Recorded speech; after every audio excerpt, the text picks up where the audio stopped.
Hello കൂട്ടുകാരെ, എല്ലാവർക്കും ഞങ്ങളുടെ പുതിയ വീഡിയോയിലേക്ക് സ്വാഗതം. ഞങ്ങൾ ഞായറാഴ്ച ഗുരുവായൂർ അമ്പലത്തേക്ക് പോയതാണ്. പൂജ ലീവ് ഉണ്ടല്ലോ, അപ്പോൾ ഏട്ടന് ലീവ് ഉണ്ടായിരുന്നു. ഞങ്ങൾ ഗുരുവായൂരപ്പനെ കാണാൻ പോയതാണ്. പ്രതീക്ഷിക്കാതെ പെട്ടെന്ന് പോയതാണ് കേട്ടോ. ഏട്ടൻ്റെ ഫ്രണ്ടും ഫാമിലി ഉണ്ടായിരുന്നു. അപ്പോൾ അവരുള്ളത് കൊണ്ട് ഞങ്ങളെല്ലാവരും കൂടി ഒരു കാറിൽ പോയി.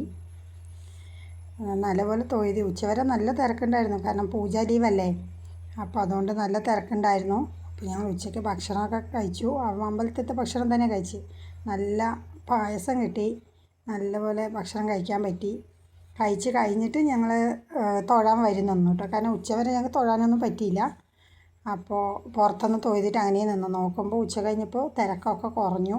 അപ്പോൾ ആവശ്യത്തിന് കുറച്ച് തിരക്ക് ഉണ്ടായിരുന്നു, വരിയിൽ മാത്രം. അപ്പോൾ വരി നിന്നു. ഞങ്ങൾ പിന്നെ 5 മണിയാകുമ്പോൾ ഭഗവാനെ കണ്ടു, നല്ലപോലെ കണ്ടു. ദാമോദരൻ്റെ രൂപമായിരുന്നു പറഞ്ഞു. അന്നത്തെ ദാമോദരനാണത്രേ. എനിക്ക് കൂടുതലായിട്ട് പറയാനറിയില്ല, എങ്കിലും അവർ പറഞ്ഞു തന്നത് കേട്ടിട്ട് ഞാൻ പറയുകയാണ്. തെറ്റുണ്ടെങ്കിൽ ക്ഷമിക്കണേ. പിന്നെ താമരക്കണ്ണനാണ്. നല്ലപോലെ തൊഴുവ് പറഞ്ഞു. അപ്പോൾ ഞങ്ങൾ നല്ലപോലെ തൊഴുതു. പിന്നെ രുദ്രുവിന് വലിയ വാശിയൊന്നും ഉണ്ടായിരുന്നില്ല. ഇത്തിരി ഉറക്കം വരുമ്പോഴൊരു ചെറിയ കരച്ചിൽ മാത്രമേ ഉണ്ടായിരുന്നുള്ളൂ. അപ്പോൾ ഏട്ടൻ പുറത്തുനിന്ന് രുദ്രുവിനെ നോക്കി. അപ്പോൾ അവന് കാഴ്ചകളൊക്കെ കാണിച്ച് അങ്ങനെ നിന്നു. പിന്നെ ഞാനും അനന്തവും ചേച്ചിയും എല്ലാവരും കുട്ടികളൊക്കെ കൂടി തൊഴാൻ വരുന്നു. നല്ലപോലെ തൊഴുതു വന്നു.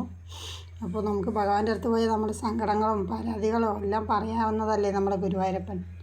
നല്ലപോലെ തൊഴുതു വന്നു. അപ്പോൾ ഞങ്ങളുടെ വീഡിയോ ഇഷ്ടമായാൽ ഞങ്ങളെ സബ്സ്ക്രൈബ് ചെയ്യുക, ലൈക്ക് ചെയ്യുക, കമൻറ്റ് ചെയ്യുക. അപ്പോൾ ഓക്കെ, ബൈ.